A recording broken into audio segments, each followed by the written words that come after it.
G'day and welcome to On The Esky, an Aussie sports podcast where we like to wrap up the week that was in the wide world of sports. We're talking Aussie sports, we're talking international, and have a few Luke beverages. Rugby League to kick off the show, boys. The Broncos are 5-0. Can they win the comp? We'll discuss that. AFL Round 3 has wrapped up. Who would have thought St Kilda lead the AFL, but the D's and Pies looking pretty good too. NBA, 10 days until the play-in starts, 2 weeks until playoffs. Let's go. Plus a massive final round with the UFC 287 happening over Easter. F1 today down under in the Melbourne Grand Prix. And a little bit of soccer and golf in there. Please remember, we do have timestamps on YouTube. You can skip to the sports that you like. Consider subscribing on YouTube and check us out on the socials, Instagram, Facebook, and the like. We'd like to start off this show by shouting a beer. Shauno, I'll throw it over to you. Who are you shouting a beer this week? My shout a beer this week is going to Rohan Browning, who... I think it's Rowan. Rowan, sorry. I've over-enunciated it. With Riders of Rowan. Yeah, exactly. Anyways, you were saying? Yes, Rowan Browning. He's won the national title, so they did the national races for Australia yesterday, I believe, and he ran a 10:02 in the 100 metres. I think... What did he race in recently? The Commonwealth Games, I think, is where he kind of came onto the scene for Australian fans, and now with Paris next year, I believe, for the Olympics. Kind of getting into that mode and into that form. His best ever is a 10:01, so 10:02 is pretty good, which would have been a good final time in the Commonwealth Games and then leading into the Olympics coming up. So he literally dominated the competition, had about 4 or 5 stride length on everyone else. Like he killed the other Australian competition, which is great to see. As I mentioned, leading into the Olympics in a year's time, that he's hitting the right straps for his form. If he does go sub 10, which the way he's going, you'd imagine he will. He's only a bee's dick off as it is. There's only a handful of Aussies that have ever done that. I think Pat Johnson, maybe Shervo. It's maybe 3 or 4 that have done it. Yeah, very, very hard thing to do, which will be a great feat. And it'd be good to see him in an Olympic final as Australian. In with a chance, as you will. Yeah, to make the final. Yes. Yeah. I will shout a beer to Meg Lanning, the orange cap winner of the WPL, which wrapped up last week. We will talk the men's version when we talk some cricket. 345 runs at an average just under 50, striking just under 140. Unbelievable tournament from the Aussie skipper. Her Delhi Capitals, our Delhi Capitals, went down to the Mumbai Indians, so unfortunately didn't get the team success that she would have been after, but in terms of individual accolades, really stood up in this tournament, and what a tournament it was for the girls to display their skills and for girls that are into cricket everywhere around the world, not just in India. A massive thing with the WPL, the big contracts, the same teams that are in the IPL running out with some girls. And it's massive for women's cricket in general moving forward. So well done to you, Meg Lanning. Unfortunate that you and your Caps didn't get the bickies in the big one, but enjoy a beer courtesy of the Esky. And Jimmy? So this week I am shouting Keegan Murray a beer. Probably with the NBA this season, with Paolo Banchero being like the all-out rookie of the year. $1.01. Yeah. That's it. $1.01 to win that award at the end of the year. All the other rookies in the competition are probably sort of going under the radar. But this week, Keegan Murray broke or set the rookie record for most threes in a season. He's currently sitting at 192 3-point attempts made, shooting at around about 40 40-odd% on that. Not bad, which is pretty good. That breaks Donovan Mitchell's record from back in 2017-18 season of 187. So with a handful of games left in the season, probably going to be able to pull ahead a little bit further with that record. So push it over 200. Yeah, that's it. So I just shout him a beer this week. Probably not going to be able to get any other awards this year. So So at least he gets something out of the season. And he gets a beer from the Esky. That's That's the it. most coveted award that there is Exactly. for a rookie in the NBA. He plays on the Kings, doesn't he? Yeah. well, So he they're going to probably win the got to have comp, bro. Yeah. Shine the beam. They've won 50 games, mate. True. We've True. spoken- I did just think about that. He could probably go all the way and win it, but still a beer on the Esky is better than an NBA championship. He's just one of the core reasons they've been so much better this year. There's like Yeah. some great talent they've finally put together in that team. And we spoke about Domantas Sabonis last week and how good he's been breaking all kinds of records in terms of, fake ESPN records. He might be better than Wilt at something. But Keegan Murray's been massive in their success. And, it's going to be interesting to see what they can do. We'll talk about them, all things NBA playoffs in the NBA section. Mop of the week, boys. It's surprising we haven't given this organisation a mop just yet, but it's a capitulation. They're $2.20, I believe, to be the wooden spoon in the NRL this year. To the bank. And that is the West Tigers. Yes, it's probably about time and well deserved of a mop, considering the last since they won the comp. Probably they've just been down on a downhill ride and haven't been able to, get any better. And it just seems to go from season to season and get worse and worse. And the 50 points put on by Brisbane on Friday night. They are the only team that hasn't won a game. Yeah, only 0-5. Yeah, only 0-5 team. They, the whole stuff with the CEO and his presence in and around the sheds, etc. Media's probably blown that out of proportions, but just isn't a great look. And then we had Tim Sheen's comment in the presser about hopefully we beat the bye. It just, a bit of a shit show over there. And it's always kind of been that way, the West Tigers. But, for the last 8-10 years have just been dreadful. And it continues, and maybe it's finally come to its lowest point. But you would think that some of the talent they bought in the offseason, they would have been better than where they currently are. We thought so. But And that's the thing, none of us had them getting the spoon this year. We all thought they'd be a little bit better than last year, bringing in Papali'i and Bateman and the likes. Appy, etc. Appy, that's three massive names there, and those blokes are talented. They're trying their best, but there's something wrong with that organisation from the top down. As a Dragons fan, and we've got the Raiders jersey up there. We're based in Canberra. There's a few organisations there that are going, thank God for the West Tigers. Parramatta Eels, maybe say hi as well. No spoon for us. But it's round 5, and it's just. They don't look like winning again. No. That, you know what? 2 weeks ago against Melbourne, they didn't look horrendous down there. Melbourne had a few outs, but it's looking like a long, long year for Tigers fans. You almost feel sorry for Tigers fans. Like you love, like for me, being a Dragons fan living in Canberra, I love getting into it with my Raiders friends or Dogs are on at the moment. Yeah. Anyone that's kind of not the West. It's like, I don't know. It's like punching down. Do you know what I mean? Yeah, and considering what I said before, the whole Cinderella story with Benji as a young fella and Robbie Farah, and going all that way, winning the title. The big flick pass to go past the Cowboys to win it, and you're just like, from there, there's been nothing. Yeah, well, they haven't made the finals for 9 years, I think it is, and then like you say, since that title in 05, which was pretty early on in their days as a merger club. Yep. It's just been a downhill ride.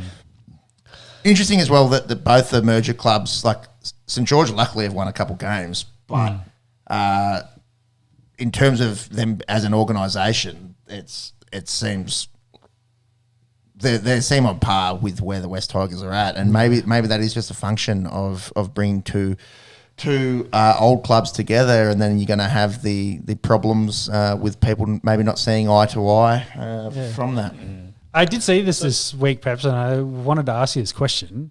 I saw someone talking about in Sydney there should be a North team, a West team, an East team, and a South team, and then all the others should fuck off to regional.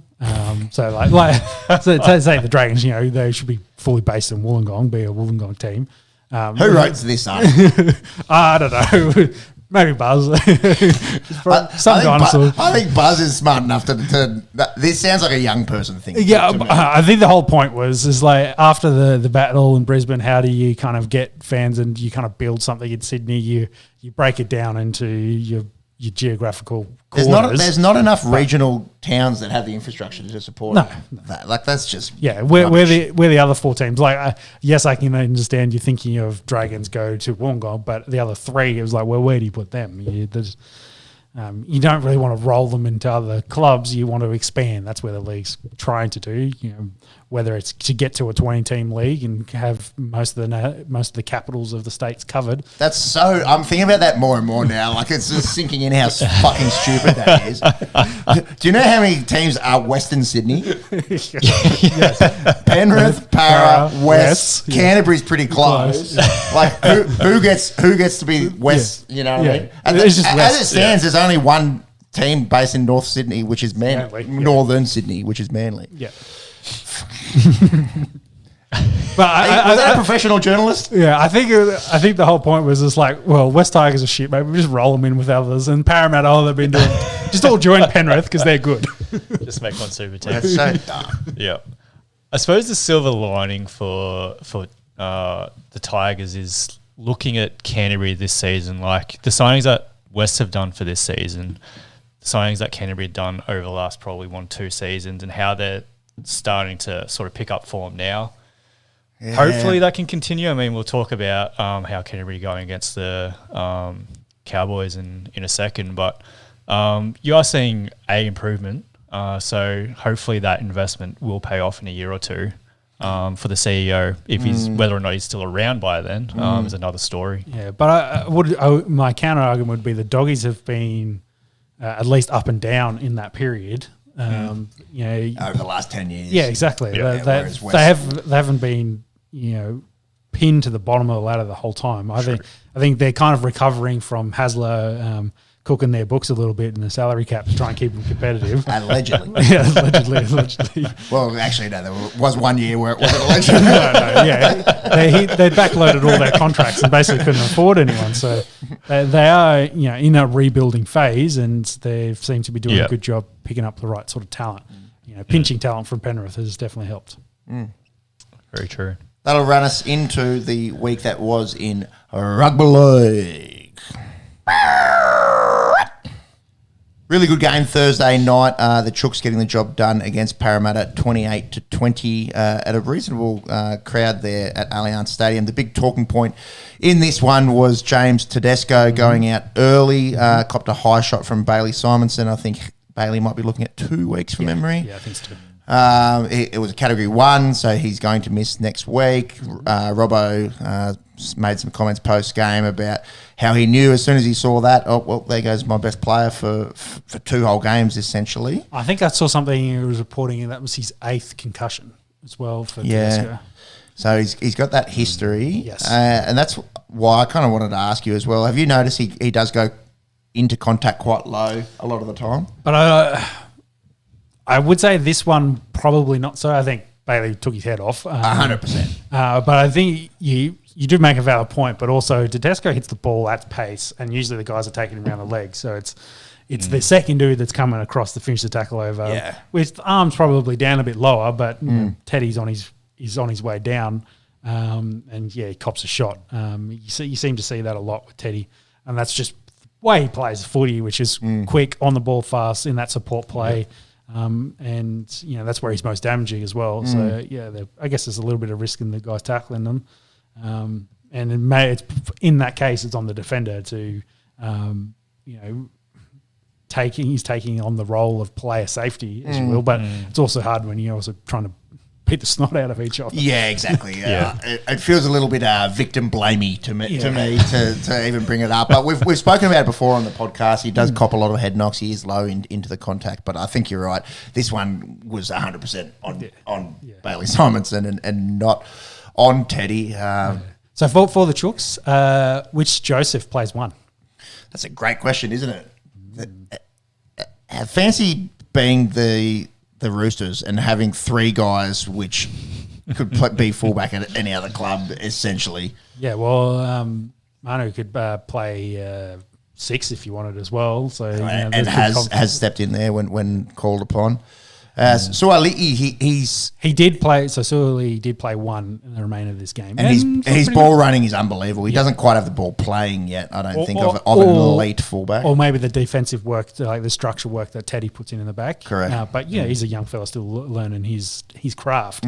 So you don't kind of expect that. It's kind of where I'd categorise Reece Walsh is at the moment, like electric in the offensive stuff, still learning how to be a defensive maestro. So. And that's anyone when they come into. Any sort of spine player, I suppose hooker's a bit different, but anyone that's 1-6-7, they come in and offensively, attackingly, they're unbelievable. Yeah, well, that's usually how you break into the first grade. Yeah, exactly. You're putting on points and you're looking red hot. A young Benji comes to mind.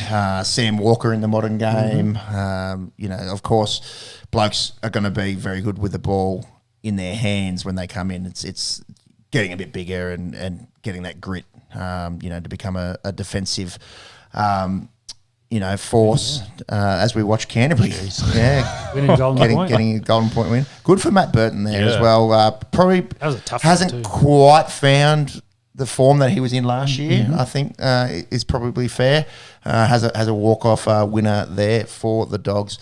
I think the chip over the top for Fox was very, very nice to get him down here in the first week. That wasn't great service there from Marnie as well. So he did very, very well. Yeah. That's another good finish in rugby league, really golden point.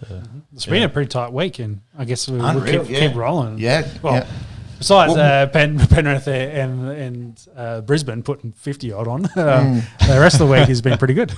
Let's talk about Penrith. 53-12 winners against the Raiders. The Raiders, we've got the jersey up there. We need to talk about them.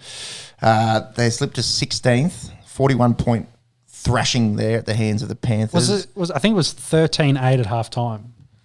It was all second half. It was jokes going around because the Raiders social said 40 down, 40 to go. And they weren't wrong because there was another 40 points put on in the second half, which I think was the big thing. The joke you were making last week. Yeah. 41-point thrashing.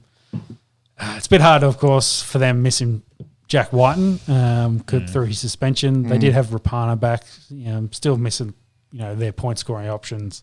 But you would have thought their pack should have competed better and defended better, especially after the save where they were in the first half. But wilted, and Penrith put them to the sword, as rightly should. It's interesting you mentioned the pack because that's where all the money is with the Raiders is in that forward pack. They 1 through 5, especially with Savage out, they might be the worst on paper. Yeah, we thought the Dolphins had the worst backs at the start of the year, and Chris being forced to play one hasn't worked out. He's a centre, he's a centre. Tim McCaw is probably their best out of it. Rapana is he's back playing on the wing, but he's he's still an old fella at this point. Kotrick's been hurt. I don't think he played in this. And they're playing other kind of young fellas as replacements at the moment. So it's just tough. It's kind of where they were last year, though. I will say that the start of the year without Fogarty, they kind of struggled for the first 10 games and righted the ship a little bit. So that's right. It is a long year, so they can still turn it around. Yes. But the way that they've started, definitely lackluster. A lot of people thought they might have been better than what they were last year, And maybe some of the distraction during the week of, Jack Whiten announcing that he's going to test the market next. Well, he's got an option in his favour for next season. So if he wants to stay at the Raiders, he can trigger that. I think it's $1 million is what he'll get. But he wants to test the market, of course, and see what he could get elsewhere. And there's rumours of 10 other clubs interested in him, probably because he can play, one anywhere centres, anywhere but front row probably. You can definitely get good service out of him. Though I think he wants to be a 6. I think that's his preferred position. Yeah. So there's not a huge amount of excellent 6s out there. So there's definitely going to be plenty of clubs interested in him, and some clubs that will have lots of money. So I think that's probably the conversation now. Being 30, probably his last long-term deal, thinking like 3 or 4 years. If he can average over $1 million and maybe, $1 million 2, $1 million 4, trying to get that Mitch Moses money conversation, then I think $1 million 4's hyperbolic, but a mil too. Like the Dolphins come to mind. Yeah, I think the Dolphins have been the hot one, considering they have heaps of salary cap room because they couldn't get anyone of that caliber. So they potentially could throw a mil four at him if they want to, which is, the offer you can't refuse kind of conversation. It's like, hey, you come play for the Dolphins instead of staying with the Raiders where you've been for over a decade at this point. There's some chat. He likes the Queensland lifestyle. He wants to move up there. So, but who knows? That could all be rumours. Ricky was pretty good in that. I think what was it? Pre-game kind of conversation. They asked him some questions about it, and he said, "Yeah, Jack knows how much we love him. We've stood by him at the club. Like he's had his own issues off the field, and they've stuck by him throughout all that and helped him." Through all those situations. So it's really up to what Jack wants to do. And, considering his career's on the back end and the Raiders aren't looking any closer to winning a comp. No, and that's the thing, isn't it? Obviously Jack Whiten's not quite Cam Munster, but Munster's the comparison where there was all this rumour about, well, is he going to get the bag at the Dolphins or someone? But it's kind of apples and oranges, isn't it? Because and we'll talk about Storm in a sec. Like when they're healthy, they're still a very, very good. Well, when Munster plays, they beat South. Whereas Jack, it's like the old sore back from carrying the Raiders, and you watch him in Origin, and he just when he has that talent outside of him, and a bit more freedom, and stuff. He's so good. Like he can't do it all for the Raiders, can he? He's probably got the best natural running game in the NRL. Oh, he's the best running six, bar none. Yeah, I don't think you can doubt that. It's just he's kicking games, average, and then he just needs to find a bit more with his passing. But like we talked about, he's got nothing outside him at the moment, so it's a bit hard to go to those options currently. So it's a tough spot. The other thing, though, all the teams will probably pay him big money. Aren't teams are going to win a comp anytime soon, you'd think. That's true. Yeah. But that's always the money versus, winning comps chat, isn't it? What's his motivation at his age? That's why Penrith are starting to bleed a few players. Success sort of breeds that interest from other clubs, doesn't it? Oh, 100%, yeah. Yeah, so, that's probably why the Dolphins enter that kind of conversation because they're, I guess, a little bit of an unknown. They've played well to start of the year. Yeah, maybe they're a fringe 8 side. Maybe he can push them into being more competitive 8 side. And that's can't believe we're a month in. We're talking about the Dolphins being a fringe 8 side because I would have fucking laughed at you 6 weeks ago. But it's 2 words, bro. Wayne Bennett. Yeah, he's a goat for a reason. So anyway, that's Jack White and chat. I think that'll go on for many a moons until a decision's made. Let's hope it doesn't affect the Raiders as much as it seemed to this week for the rest of the season. Shout out to Penrith as well. Clinical, very, very, very good. Oh, yeah. They needed, a trial game and then to right the ship a little bit. That's right. They get back into it. They lost 2 of their opening 3 games. They look like the dual premiership winning incumbents that they are. Cleary was very, very good. Zach Hosking, we've got to talk about him. Been very good in the first 2 weeks. He's going to push probably Luke Garner out of a position there. Look, long year. You lose 1 or 2 at the start of the year. Penrith is still premiership favourites and should be for a reason. Yeah, you can't write any team off. Like even the West Tigers could lose the first 10 games and you can still potentially make the 8. You just have to win nil, everything helps. But maybe not the West Tigers. Mathematically, there's still a chance. There's still a chance. Also, it's not great, but still a chance. We live in the real world, not the land of make-believe. Penrith very good. Sort of turning their season around, even though it's so early as it is. Storm, we just mentioned that they had a win against South. Very, very, very different team when Cam Munster plays. Harry Grant, unbelievable as per usual. What was your thoughts on this one? I think you were saying it last week. You weren't sure about them and they don't look like a Storm involved. Watching some of that against South, it's like, I think there's still a fair bit of Storms involved there. Once they've got the talent and they're healthy, and I heard reports that Pappy, yeah. I was trying to think of his full name and I couldn't remember the back half of that.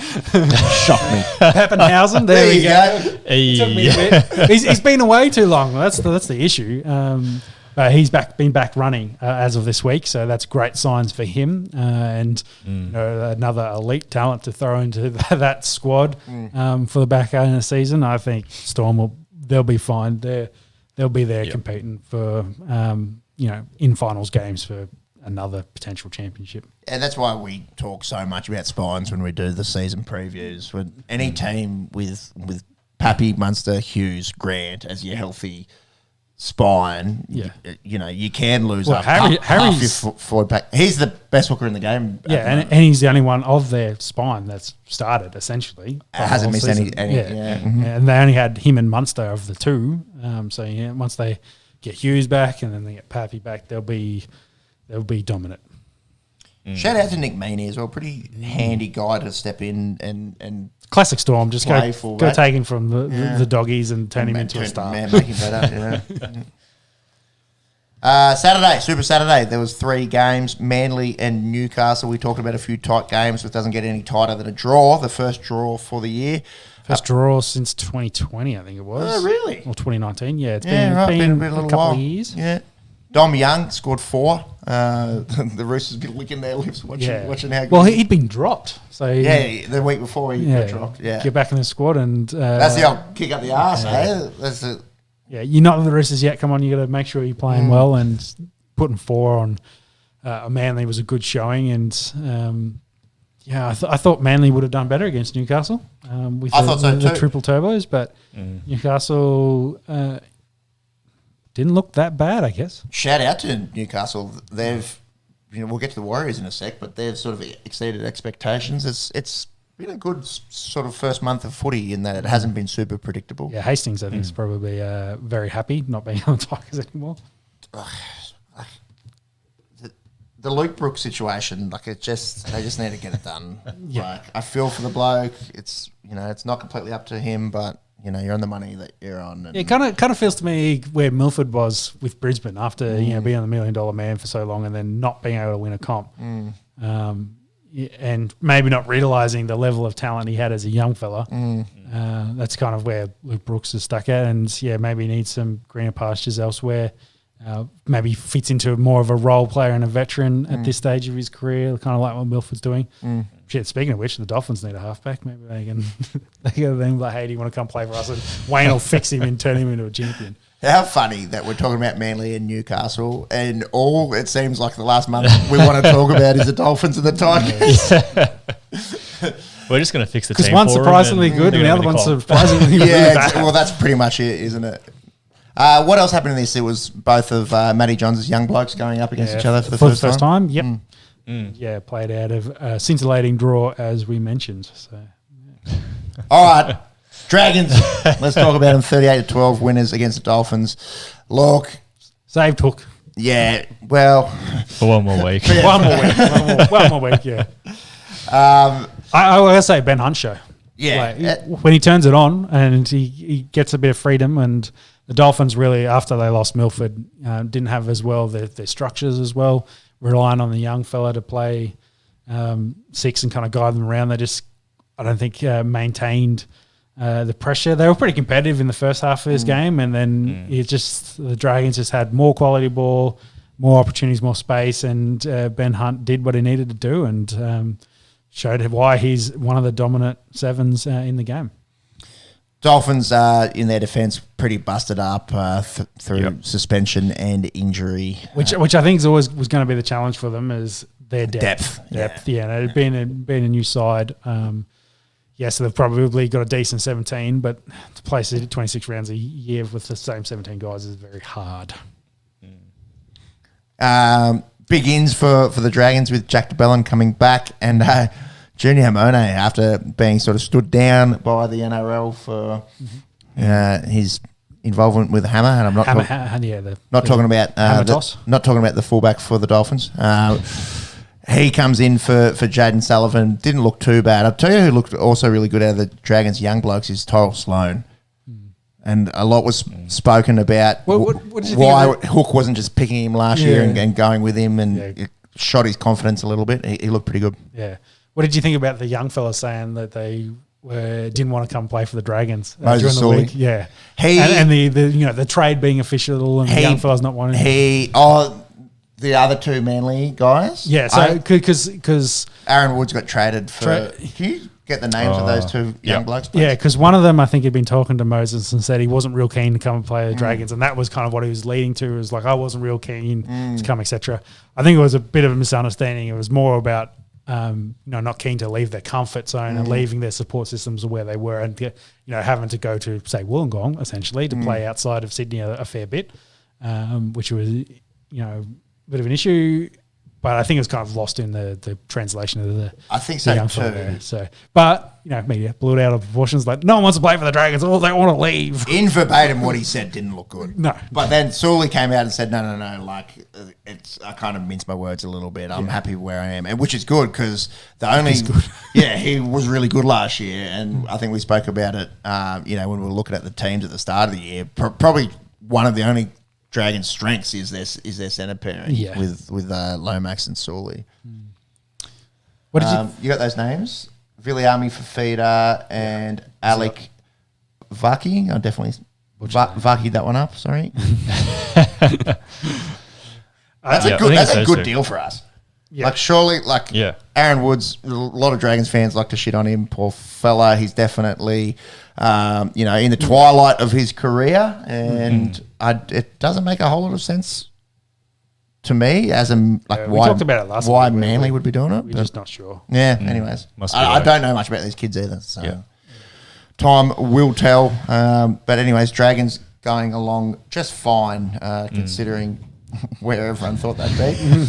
Two very winnable games coming up as well, with the Titans and then the Raiders. I think the Dragons have a very generous start to their season with whoever did the draw, and need to chalk up as many wins as we can early on. And again, thank fuck for West.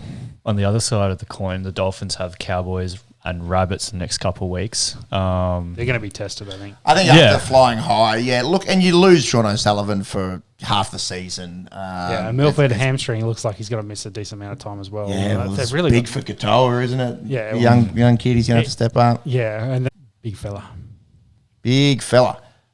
Brisbane West, we sort of already spoke a bit about West, and we don't need to shit on them anymore. But the Bronx. Talk about Bronx, 5-0. Can they win the comp? Great question. Very hot at the moment. They've got the forward pack, probably one of the better forward packs in the league at the moment. And then they've got a lot of talent in the back line. So, I think Walsh has been the key to unlocking a lot of that talent. Yep. He's every time he touches the ball, it just looks electric. Like you could see it against the Tigers. They had no idea what to do, and he just run right through them like anything.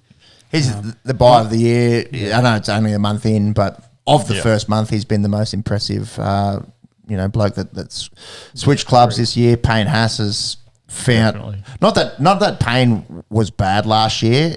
I think he's found his 2020, 2021 form again. Yeah. And he's getting support around him as well. Like he's such a freak. Ricky's been playing really well. Carrigan's back healthy, playing really well. Carrigan, we've got to talk about him. Like he's just natural born leader. Like between Haas and Carrigan, you could pretty much put anyone else in a forward pack around them, and it's going to be a good forward pack. Yeah, I agree. What else do we need to talk about then? Do we think they win the comp? It's a long way to go. Well, the question was, can they win the comp? I'll say yes. I think we'll all agree yes. They're going deep in a finals footy. Yeah. Will they win the comp? It's way too early to even speculate. I think the big caveat at the moment is both the halves are healthy, and Adam Reynolds is a big reason they do well. If Adam has to miss time like he had in previous, like last year and then previous years for Souths, it's usually where their clubs struggle a little bit. Yeah. So, we'll have to watch that. Yeah, great point. One injured player at the moment, isn't it? Yeah. So we've just Oates out. They're probably one of the healthiest teams playing at the moment, and also a very, very clean team. They've got no one on judiciary at the moment either. So.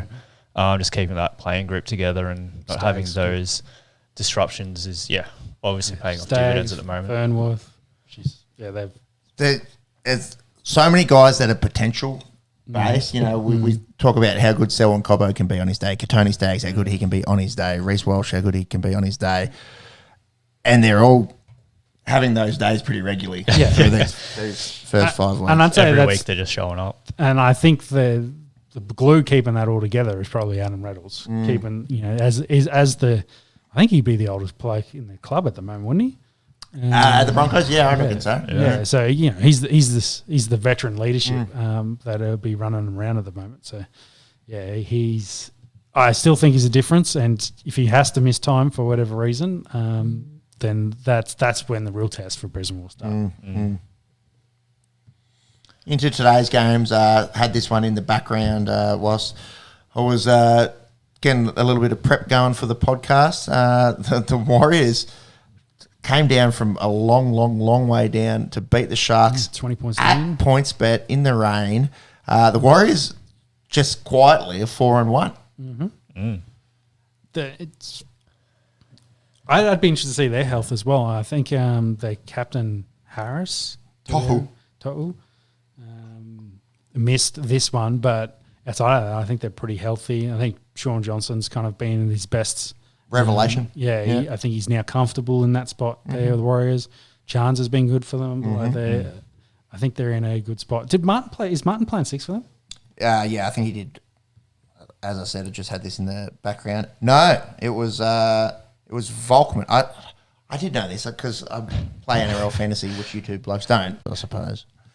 But the Warriors are 4-1. The only game they've lost was to the Chooks, and it was only by 8 points. So again, the season's off to a surprising start. I don't think very any of early, us. but yes. Yeah, it's early. It'd be a very Warriors thing to win 4 out of 5 games and then win 2 in the rest of the season. Yeah. But obviously the impact of being back home as well for a lot of the players. They seem good. I think they're in a good spot. Credit to Andrew Webster as well.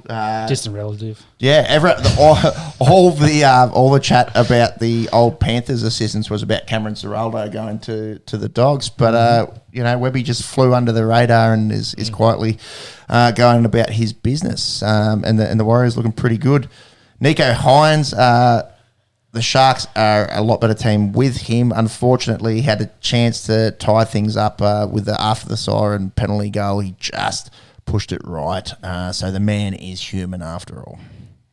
Still pretty And the Dogs, speaking of Cameron Ciraldo, it just happened as we started the podcast, but they get a Golden Point win against the Cowboys, 15-14. Again, haven't seen a whole bunch of this. Sean, did you catch much? Well, I saw Fox scored, which I think levelled them up. Another long distance try, which he did last week as well. Yeah, and then I think it was a chip over the top to the Fox as well to make the break. They get him down the left. Yeah. He kicked it to himself, I think. Oh, okay, there you go.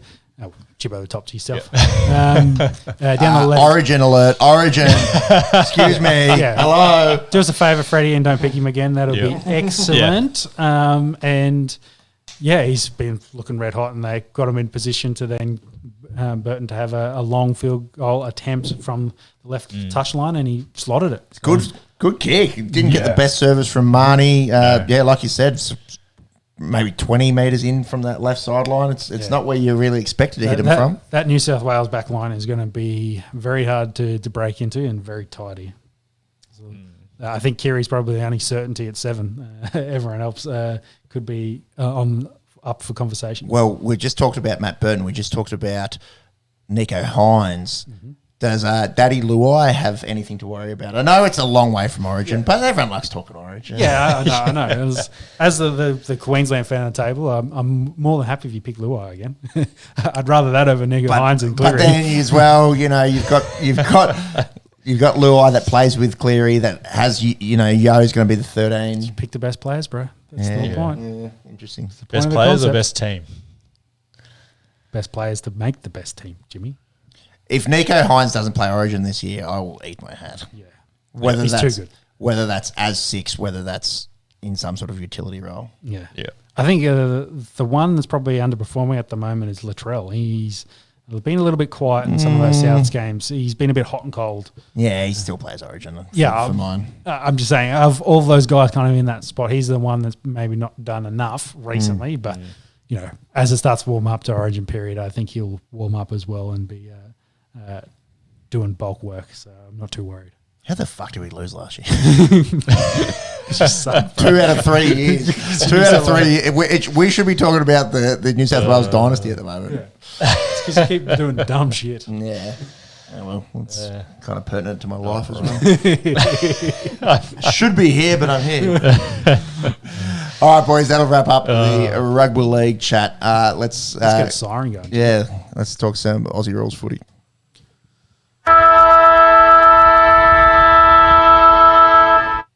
The Western Bulldogs get off the nudie run, getting a win against the Brisbane Lions. Only 14 points in this one on Thursday night. Sean, did you catch much of this?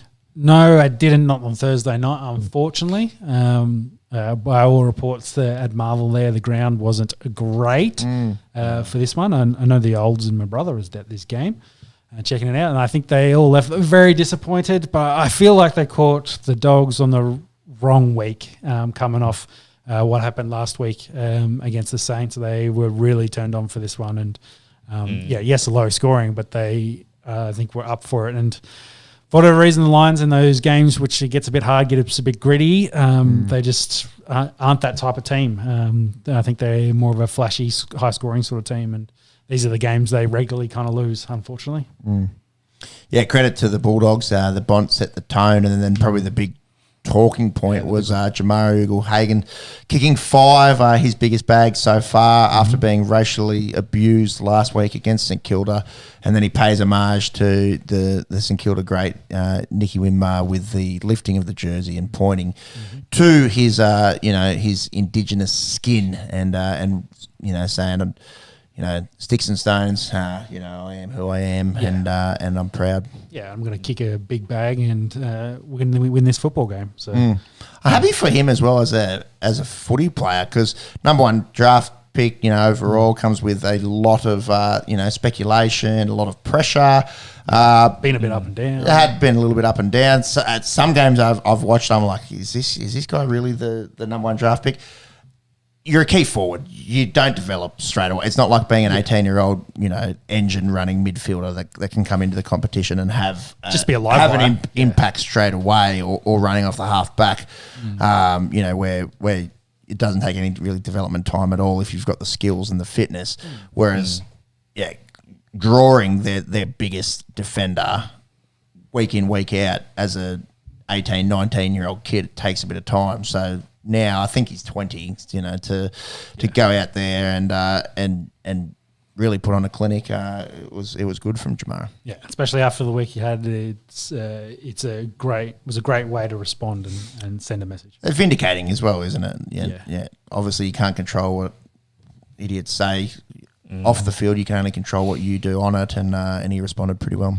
Looks like Pep's mongrels there are doing a pretty mongrel-y thing and losing this team. So. Yeah, well, AFL fantasy again, which you boys aren't involved in. I've got Steam as well. Yeah, so copping that.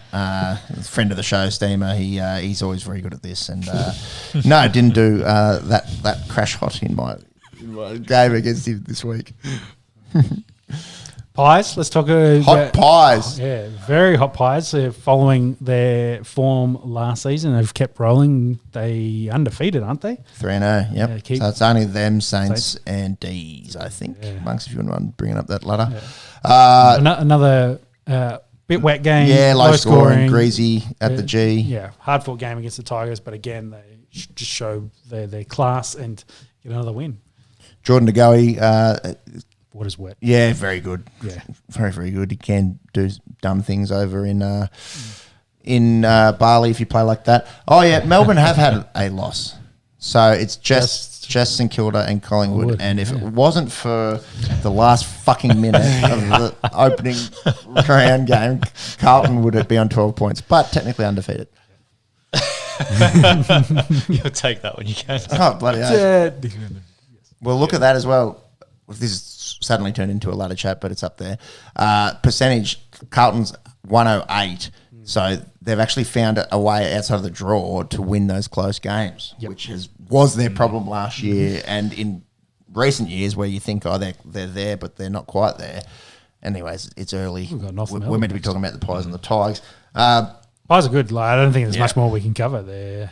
Their rucks could be a problem. So Darcy Cameron, MCL, so 4 to 6 weeks for him. If you could chase up Mason Cox's injury status. Well, their best rucks now playing for the D's, unfortunately. So. 100, so it seems to be the way that it always happens. You part ways with someone. You think you've got enough coverage, and then... What about the Raiders? Yeah. They don't need Chance anymore. Then Savage goes and you go, oh, who the fuck can play fullback? It's pretty similar. Yeah, kind of Murphy's Law kind of. You're hopeful for the best situation, and in the worst case like this is, you then have to work it out. But generally, that gives a young fella a chance, an opportunity to do well, and they can be a surprise packet and be a difference maker. Cox, any injury updates there? It's pretty straight. Injury initially thought to be bruised ribs, discovered to be a hematoma. Further scans, timeline to return. So ribs never fun as a ruckman. Yeah. So what's that, swelling? They just got to wait for it to all go down? Yeah, hematoma is the fancy word for bruising. Yeah. No word on when he's returning back yet. Probably just manage it. Yeah. As they usually do. What is it? Is it Adderall shots and mushrooms? Adderall and mushrooms. Isn't that the NFL choice of things to get him back in the game? Derek Wolfe, you're talking about. I was like, a couple shots, some mushrooms, and send him out. He'll be good. That's a trainer approved recovery plan. Mason, I wouldn't mind seeing Big Mason Cox on the mushrooms and Adderall with his glasses. Jesus, a bit of fun. He's a character. He may be too gangly to be able to do that. What, too gangly to take mushrooms and Adderall? No. Well, will he lose too much motor functions by to play an AFL game as well? Baby giraffe. Yes, baby giraffe. Yes. As the resident lanky person on the table, yes, what you gain in height, often you lose in coordination. So that's a reasonable one there for Big Mason. We talk about young, kids. I've got no idea who, the next man up is for Collingwood. So it might be a big opportunity for their list will be tested. But for whoever that is. They're still winning otherwise. Well, who do they have up next? Did I see Brisbane? I can double check that for you. It's right there. Brisbane Lions, they get next. That's massive, isn't it? So one team in Brisbane who's been pretty underwhelming against the red hot Pies team. Mm-hmm. Let's run into Saturday. A lot of games get through. Hawthorn wins the Clarko Bowl down in Tasmania by 19 points. A few outs for the Roos in Luke Davies, Uniacke and Jai Simpkin. A bit of surprise there, a loss at the Fortress that is Tasmania for them. Maybe it wasn't rainy and cold enough. Well, Hawthorn also plays a lot down there. True. So two of the teams that potentially could go to Tasmania. I think Hawthorn would be unlucky, but there was a bit of that rhetoric getting around this week. There's been some chat about Hawthorn, and I think it was probably good to see them respond against to the other cellar dweller here in the Roos about how they'd been tanking, like have they gone too far and getting rid of all their veterans and going super young and looking to the future. But it's actually surprising to see the Cats are at the bottom of the table at the moment. Wild. Yeah. Wild. We'll get to them in just a second. Brockman had 3 for the Hawks. Dylan Moore was pretty good. That's about it from that one. All right, let's talk about the Blues. I was a little bit worried for them in this one against GWS. Yeah, very, very much so. Probably closer than it needed to be. Kicking straight seems to be a real problemo for them, but it didn't cost them in the end, getting home by 10 points in this one. What'd they kick? 9 goals, 9-20, I think they kicked. Fuck. That's not great. GWS couldn't kick straight either, which kind of actually no. They both kicked 9 goals. So Carlton kicked 9-20, GWS kicked 9-10. Should have really, really blown them out on this one. Doesn't matter. Get the 4 points. Sam Doherty, 39 and a goal. It's more a worrying concern against one of the teams that's potentially good, whereas the Giants are a team we figure to struggle. Yes, that is true. That is very true. Carlton, who do we have next week? North Melbourne. Should win, really. Yes. Watch them go out and lose. Kick 9-20 again and lose. Saints Bombers. Saints had their 150th year celebration. They are top of the table. We spoke about the league and how it's been a little bit unpredictable. I don't think many people had St Kilda being top of the table. They have Gold Coast next week as well, so no reason why they can't start 4-0. Monks, did you see any highlights, anything from this? Yeah, I had the game on in the background. I don't know. Saints obviously just showed up to the occasion, being the 150th year celebration. I don't know. Just the Bombers just didn't seem to have too much direction up front. They would sort of clear out of from the 50 midfield, into the forward 50, and with no real intent to get it to anyone, just sort of bomb it up there, see what happens. Bomb it up. Who have the Saints played so far? I'm just having a look. I was actually looking at who Essendon's played because it obviously started 2-0. So the Bombers' wins came against Hawthorn and Gold Coast. So maybe they first real test, not sure. But St Kilda's beaten Freo in round 1 and smacked up the Western Bulldogs. So that's two reasonable teams. Because I look at that and I'm thinking, are they the best defensive team in the league at the moment? Conceding only 167 points. That's wild, yeah. Which is, you look at the guys in the top 8, everyone's over 200 and the Tigers the only ones under by only just. Through 3 rounds, they've conceded 52, 41 against the Dogs, who historically are very good at scoring points, and 74 is actually the most that they've conceded against the Bombers. So, something is going right there. They found something. Yeah, exactly. Yeah. And Ross Lyon being back, the old go back to a club and it be a little bit of a, what's something that happens when you return somewhere? I was going to say changing the guard, but it's kind of returning. Return of the King. We're talking about the rings again. Aragon Lion, very good. Our chat's getting pretty nerdy pretty quick because if it's not Star Wars, it's fucking Lord of the Rings. 2 references already. I wonder if it's maybe after the end of the last year, they've now with the new coach maybe a bit more freedom. They've just found something that's the group just really likes and they're gelling. Hard to say, but whatever it is, it's working. Yes, he's been playing some of not the best sides in the comp currently. Do have the Suns coming up next, so you should potentially keep the winning ways going. But when you start going into, the D's, the Swans, Blues, Pies, that kind of goes. I'll throw them in there. Blues going in there. They're currently third. Blues only reason because they're undefeated. I said it before Collingwood too. I was going up the list because I did it reverse order. So I do one decent. The Dragons are going to suck this year, so be nice to you for one league. Didn't we just talk about how overs the Dragons are playing? That they're fucking in the top 8 and let's go. End the season now. Yeah, that's right. Give that man the $10,000. This contest is over. Simpsons, Bombers, Dragons. How did we get to where we are? Saints playing pretty good, aren't they? Saints playing good. Yeah. That was a good home message. Good year for them. Yeah. Showdown. Crom win the showdown.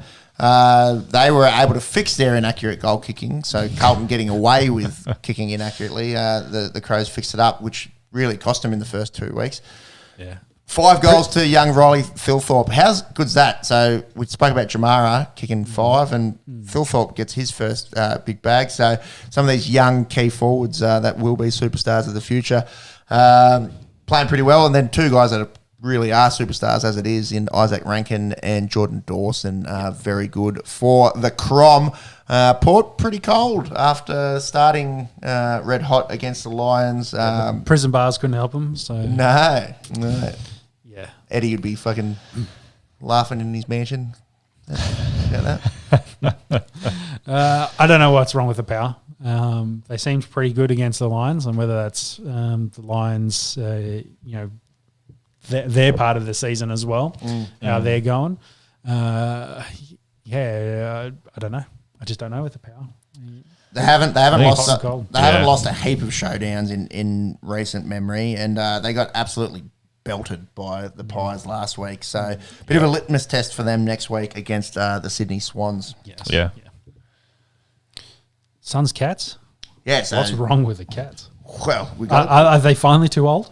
that last year has really aged them. Yet premiership hangover, I don't know. I think it's the question there is it panic time for Cats fans? Yeah, 0-3. We we're just talking about Port, who started 0-5 last year, and It's very hard to come back from. outside of having that crap first month, probably weren't that bad a side. Yeah, it's very, very hard to bounce back from. And I think, there's definitely something to winning a flag, and then, Selwood retires and all those other old heads are a year older and trying to... I think there's been some of the questions there. Is Danger the right captain as well? Is it on him? Probably not, but again, that's the conversation that happens. Fossil's going to foss. Yes. Dinosaur's going to be oiling. Dinosaur's going to soar. So I don't know what else is really wrong, though. That is the question. They don't seem banged up. They seem like they've got most of their guys that have been around the club. But, to lose to the Suns sends big warning signs.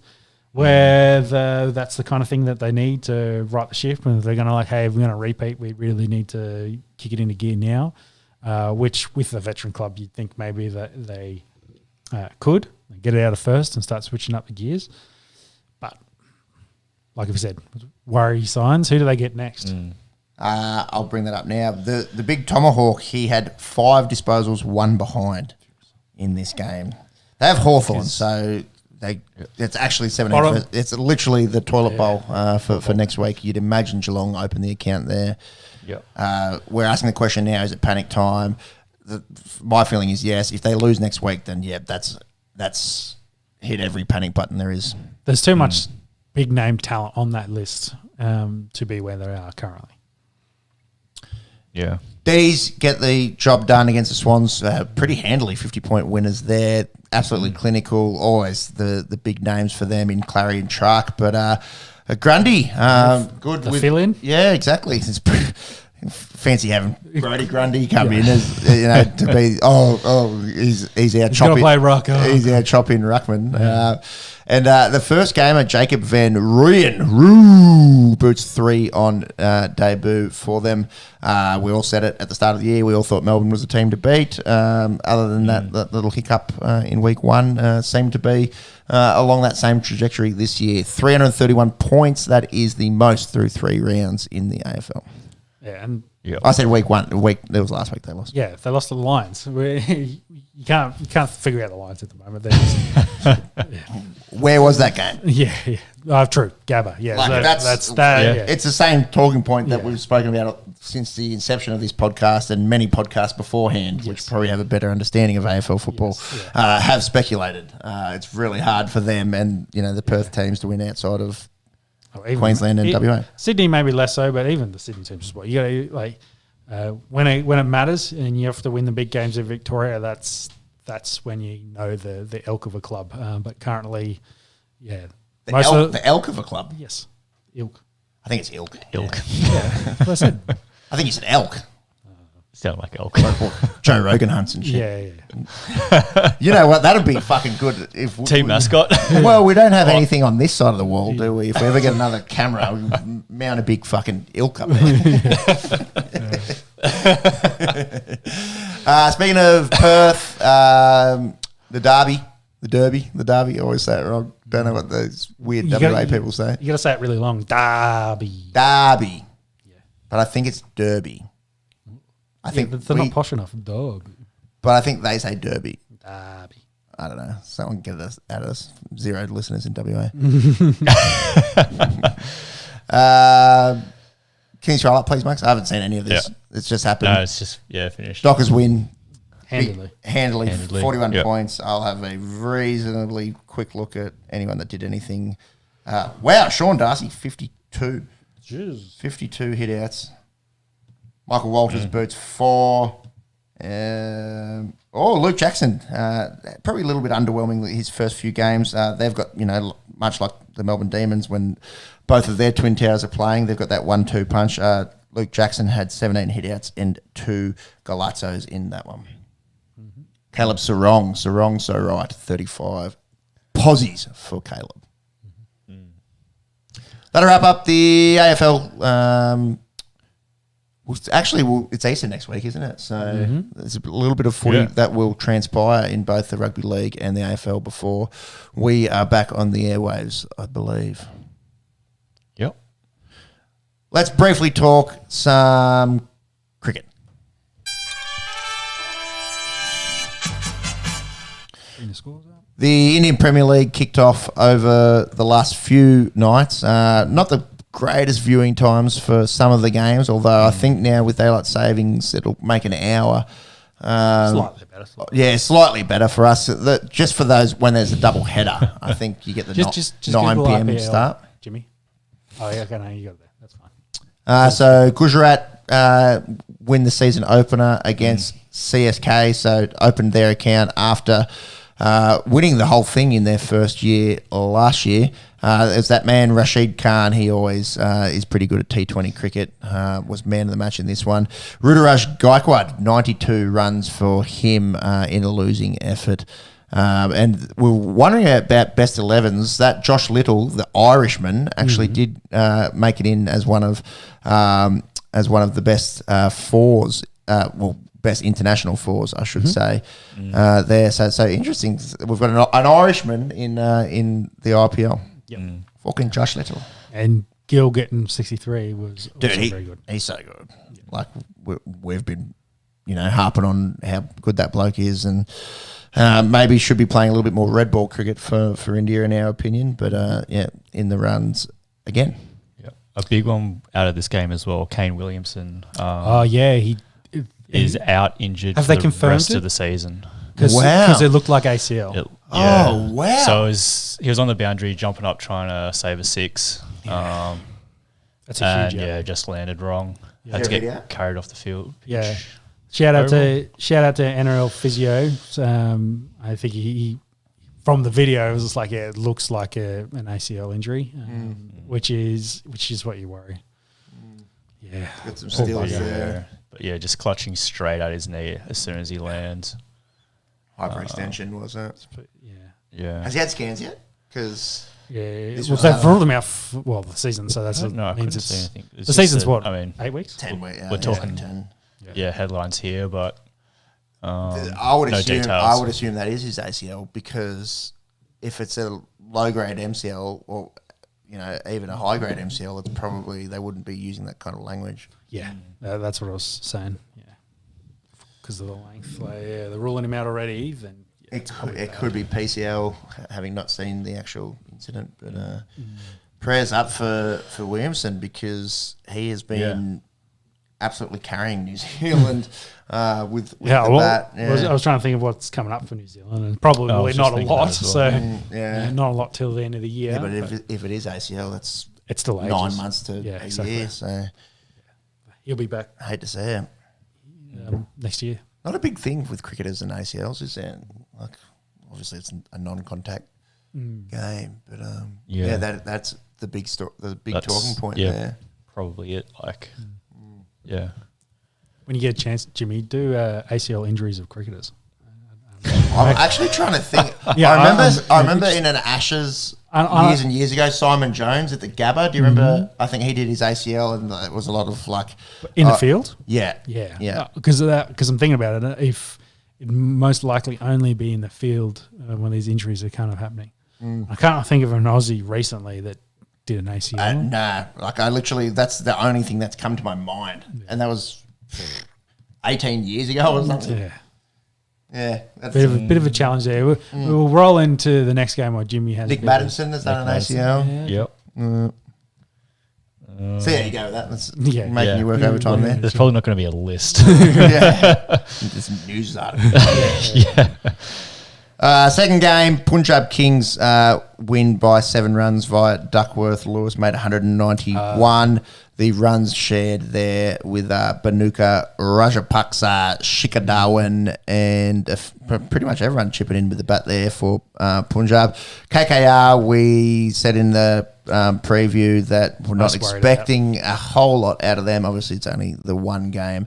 And one of our favourite names in the IPL, in Arshdeep Singh, taking 3 for 19. Ooh, that's tidy. It is tidy from Arsh Deep there. Nothing tidier than Arsh Deep. Keep going. Lucknow Super Giants smacking up our Port Delhi Capitals by 50 runs. So both the teams in the final Warner got 50. opening their accounts. Yeah, a little bit was sort of spoken about how fast he made it. He still struck at 116. Yeah. I don't know. No one else did anything, so it's not his fault. 56 The Bison got a first baller. Interesting as well that Riley Rossu and Rovman Powell joined the two Aussies as the internationals. So Mustafa Zir Rahman misses out. We're wondering who their best 4 internationals would be. Rosso and Rovman Powell sort of bolstering that middle order, and it means that they've gone all Indian with their bowling attacks. So it's going to be interesting to see if that's the way that they stay. But yeah, they lost handedly in this one, so we're going to talk about Lucknow and Kyle Mayers. Thought Warner might have scored a little bit slowly. This bloke had 73 off 38, hit 7 sixes, striking at 192. You don't lose too many games if your opener's able to do that. 12. Yeah, Stoyan, he had 12 off 10, didn't do a whole lot there. I think Mark Wood getting a Michelle Pfeiffer, it was probably one of the big differences in this. How's that? 5 for 14 for Mark Wood. That's probably, I'm going to have a guess, he'd be top. at top, well, I'm thinking best bowling figures ever in the IPL, maybe top 5. It'd go close. Yeah. Yeah, Jimmy's busy looking at ACLs. Did you find anyone else? Not too many related to actually playing cricket. So obviously off the field. Off the field. So obviously one of the biggest ones recently is Rashad Pant. Did he do his ACL in that? Yeah, looks like ACL, MCL tear. And then also Kieran Pollard actually he's had 2 ACLs. First one was at a charity soccer game. So not playing cricket. The second one That's how all cricketers get hurt when they're not playing. So it's the golfing injuries recently. That's it. But I think he did suffer a second one in the IPL back in 2015. That being said, if you ever do an ACL, go see Dr. Freddie Fu from Pittsburgh. After he tore his ACL the first time, he was playing cricket 3 months later. Jesus. Yeah. And then the second time around, he had a 5-month recovery and was back playing cricket. That's sick, because the go-to for speedy recoveries in my mind for ACLs is always Adrian Peterson. So that's the next one. Yeah, and Dr. Andrews did AP and does most of the NFL ACLs. He's the go-to surgeon for them. So yeah, it's sneaky science, I guess, or the specialist of sports ACLs. Dr. Andrews. That's it. Relative of Mark and Aaron of famous Andrews in the NFL. That's pretty ordinary chat. What else was I looking at? Well, I've got it here. Mark Wood. Right. That is the 1, 2, 3, 4, 5, 6, 7, 8, 9th best figures ever in the IPL. What about the Zorb? Zamps. Only 3 blokes have ever taken 6 for, and he can't get a gig. Yeah, unfortunate for him. Yes. Fuck, the IPL's been around a little bit. There's names like Kumble in there, Harbhajan Singh. Well, isn't this like the 12th year? I think it's 18. 18. Jesus. Yeah, I'm pretty sure it's 18. Yeah, it's been around a while. Is there a game 4 there, Jimmy? It'd be tonight. Rajasthan versus Sunrisers Hyderabad. Outside of that, not too much cricket going on. They've cleared the slate for the big competition. So yeah, that's right. 16th season of the IPL. 16. Yeah. Damn it, I was confident in that. What did I say? 12. I was closer. Yeah. You were closer. All right, let's go from India over to the States and talk about another huge league in the NBA. Curry sets, fires, puts it up, bang! We'll start in the East, and the Bucks. Ooh, they played the Celtics this week and got absolutely hammered by them by 40-odd points. It was back-to-back. That was the caveat, and the Celtics didn't play the day before. Yeah, Monks, if you wouldn't mind just looking at the East odds there, I imagine it's these two, as it's been all year, sort of a lot shorter than anyone else. But speaking of those Celtics, smacked the Bucks up in their own house. Jason Tatum and Jaylen Brown looking very good. I had a thought just then. What am I thinking? Bucks, very Giannis reliant. Obviously, Celtics look like a better team. Obviously, when it comes down to crunch time, it seems like teams over individuals. It's going to be interesting moving forward in the East. Yeah. So the Bucks are slated to win the East, $2.20. Celtics are $3. That's interesting. That's a bit of value there for the Celtics, if you wouldn't mind a little punty lala there. Yeah. Philadelphia at the 5, and then not much love for Cleveland and Miami at 13 and 41. Yeah. Wow, what else do we want to talk about in the East? The Nets steadied the ship a little bit. Mikal Bridges, him, absolutely killing it. What else? Oh, maybe down there towards play in. Yeah. It might be sorted. It's like the Wizards are 3 games behind the Bulls with 5 to go. Yeah. So that might be it. Yep. So let me run through. So obviously we spoke about Bucks, Celtics, 76ers. That is the top 3. Cleveland will finish 4th. So those 4 have clinched already. Yep. So Then the Knicks, actually that's all sorted. Knicks will finish 5th. Yep. And then it can be the Nets or the Heat for that last spot in that top 6. And then it's Hawks, Raptors, Bulls rounding it out. So the East is pretty close to sorted. Yeah. Barring like a big capitulation from one of those teams. That literally have to a lose team all has to of them. lose, go 1-4 or 0-5. And one of the other teams has to do well on the flip side. But yeah, it's pretty close there. Have a favourite out of the East? I'll go with the back one. I'll go Celtics. I think team ball over, Giannis ball. Well, I'll go the sneaky and the 76ers. Ooh. Keep in touch. They're just we'll see. It might be Embiid's year. We'll look at the MVP odds in just a second. Harden hasn't been too bad. So yeah, Big Jojo, Tyrese Maxey goes okay. It would be surprising to me if it is any other team that's not the green teams going through out of the East. But you definitely can't put a line through the 76ers. And then, I don't know, I think the odds kind of reflected. Do we see the Cavs, Knicks, Nets, Heat winning the East? They've been keep in touch, but I don't think they're in the same tier or category as those top 3. And even saying that, like the 76ers are still trying to keep touch with the other 2. So, it's probably between those 3. And I can't feel – maybe the Heat as a dark horse in this one, purely of – they did start very late this year and have made their run to get into that play-in spot.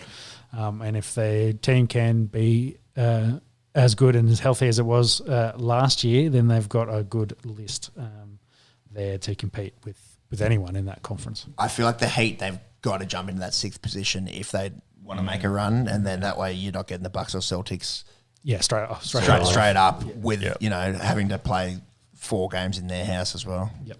Yeah, agree. Just a little sort of side note, Pistons in absolute tank mode, and as are a few teams in the West, 8-game losing streak, and whoever sort of is luckily enough to get the lottery out of the bottom 5 teams and pick up Wembanyama will be big for their franchise. Jump over to the West. The Nugs went without Joker for 2 games this week and had 1 game with him. You guys know how that went? Lost when they didn't have the Joker, and he got a triple-double, and they won against the 76ers. Now, we didn't actually get to see Embiid versus Jokic, which is, the 2 odds-on favourites for the MVP, and that might be the last time that they... Was that in Denver? Because I feel like the Nuggets fans were giving him stick. Because I'm sure I saw a bunch. It was in Denver. I saw a bunch of signs of like, where's Embiid? Where's the potential MVP? Really getting after him a little bit. After of course, their previous match getting it over Joker, and then to not even show up for the rematch.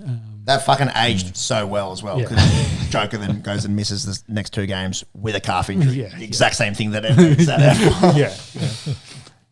Would love to see it. That was in Denver, yes. Yeah. They both have they got different games. Embiid's definitely a better scorer. He puts up more points for that team. Joker maybe more of a complete player, statistically wise, stats wise, with what he does. So will probably come down for horses for courses. Like it's voted on by media, isn't it? It's like a split. It's a bit of a split. Okay, that's a bit nicer than say the NFL. I think it's fans. I think it's media. I think actually chase it up. I actually don't really know, but I think it is like a split of lots of different things. But actually, no, I don't think fans. I think that's complete rubbish. Actually, out of me, fans is just for All Stars. Yes. So I thought it was. I think it's very similar to the NFL where there's like. Well, the NFL 50 people are on a panel or something. But that's heavily writers driven, so journalists and media. And I wasn't sure if NBA was similar or if it included probably coaches, head coaches is to make the voting. It says it's a panel of sports writers and broadcasters. Yeah, so it's the talking heads, which is the same as the NFL. They can play favourites and a little bit in that. We could be on the panel. They shouldn't include us. We're talking heads. I was going to say these fucking talking heads. We tell you who's right, who's wrong. Yeah. What else are we talking about? The Grizz. Jar's been a bit quiet since returning from fake gangster fame. True, but they've also been winning a lot. They've gone 8-2 in their last 10. So maybe they've had that chat where turns out Desmond Bain and Dylan Brooks and the like Jaron Jackson are pretty good. So, it doesn't actually all have to run through him. They will be worried about the Sacramento Kings, who will finish in the top 3. That is a certainty now. They're 5 games ahead of the Suns. So, as good as Phoenix might be with a healthy KD, they're going to have to do it from below the Sacramento Kings. Can they get 50 wins? No. 5 to go. Oh, the Kings. Yeah, sorry. Yes. They can. So they need to go 3-2 for them from their last 5. What a big change that'd be for them. Considering we shat on them and they're going to potentially light this beam up 50 times. Yeah, I believe something along the lines of, why do they have a beam? They're never going to get to the shine. Something along those lines. They're my favorite team in the NBA at the moment. Yeah, I agree. Like, it's just so fun. It's a good story. So cool. And I guess we're probably too casual to have picked up on the growth that they've made and getting the young fellas in and the difference it's made to that squad. Yep. So to round out the season, they've got the Spurs, Pelicans, hard, Mavericks, and that's both in their houses. Yeah. They might not get it. Look at this run after the Spurs. This is hard. Mavs have been the Warriors. Donkey though. Warriors hard. Our own GWS, and then the Denver Nuggets, the orange team. They might not get 50 there. And they only got 2 home games, and then their aways at Pels, at Mavs, at Nugs. So what are we saying? The Mavs have been on a slide. Kings. Yeah, let's just talk about the Mavs now, because have they won recently? They lost. They didn't win this week, and they're 11th now. So if the season ends today, we don't see Luka in the playoffs or play-ins. It's crazy. Which is nuts. I think they traded for Kyrie, and then they're not going to make it. Yeah. It just hasn't worked. And we thought, that's such a good fit. Like, Luka needs, a Robin to his Batman, and their front court's not too bad. They needed, another good guard, and for whatever reason, it's just not working with Kyrie there. And Luka's still fucking playing his ass out. I think he had 42 in their loss to the Bulls last night. Like, there's only so much that man can do for that team. Middle of the West, this is where a lot of people think that it's very tight. Yeah, and it's where a lot of people, think that the winner of the West might be coming from. Monks, if you wouldn't mind bringing the odds up. Some good squads in terms of the Suns, Warriors, and Clippers rounding out 4, 5, 6. And then I suppose we got to do Laker Watch. We always talk about the Lakers. They're above 500, first time this year. I think I said on this podcast I'd be very surprised if they even make the play-ins, about 6 weeks ago. They've got their eyes set on trying to get into that top 6 and not even have to worry about it. Definitely. Clippers are the ones, of course, at risk there, having lost 2 straight. And look at that, hey? So the Lakers are shorter than the Clips. And the Kings. Yeah. Everyone's sleeping on them. Yeah. So Suns and Nugs, 340 and 350. The Warriors have a bit of value there at 550 and Grizz 550. So it's sort of like 4-horse race in the West, and then it sort of blows out a little bit. It's interesting. The Mavs, they're at $67 and are ahead of the Pels at 81, and they've got 3-game lead on them already. I think that's fair enough. It's a reflection of the talent on the roster. Yeah. When you get to that point, it's pretty really spectacular, isn't it? Yeah. Actually, let's get on OKC at $476. Let's go. Our boy Giddy, let's go. I might save my $5. I know because they've got an Australian player in them. Let's go. Yeah. Mentioned about tanking bottom teams in tank mode. Spurs have lost 6 in a row. Them, Rockets, Pistons will be the worst teams in terms of records. So, do we think that play-in sort of set there as well? I think what we're going to say is no. I'm going to say it's different here. Yeah, I'd say Nugs and Grizzlies could switch spots, but I don't think Kings will catch them. So Kings is probably certainty to finish 3rd now. Yep. Then Suns, Warriors, Clippers, Pels, Lakers, Timberwolves, Wolves. Yeah, that's wide open. Could all switch, and you never know with AKC, but whether if they win 5 in a row, I doubt it. And then the Mavs and the Jazz. The West is so much funner than the East, really, in terms of all the different outcomes. Yeah. So yes, there's only 3 teams that are officially eliminated in Blazers, Spurs, and Rockets. Yep. We saw how good the Jazz were at the start of the year with Lauri Markkanen coming in and doing big things for them. So it's not outside of the realm of possibility that they jump up there. Yep. All right, that'll get us into a final round, if you wouldn't mind taking it away there, Mugs. Huge UFC 287 over Easter next week. We'll do a quick preview here. So they're running it back. It just seems like this was just yesterday, really, that Alex Pereira was it January? Dethroned Izzy. I feel like it was January. 4 months? I guess it comes around quick. The middleweight champion of the world is up for the taking again. We spoke about how Pereira had beaten Izzy twice in kickboxing and then went out and did what he did. So this will be their 4th fight officially. And then mentally that's got to take a toll on Israel Losing as well. 3 times, they've been knocked out in 2 of them. It was back in November. Jesus. Hey, Time flies. I actually thought in my head, I was like, was it the last one of last year? But that means there was 2 main events last year, and then we had Volk at the start of the year. Fucking that makes sense. It goes very quickly. Time flies, but it's an interesting fight. Alex Pereira is a huge human being to the point he could probably fight a heavyweight. He started his weight cut like 2 weeks ago. 2 or 3 weeks ago. There's seen him in the big heat suits, trying to sweat it out.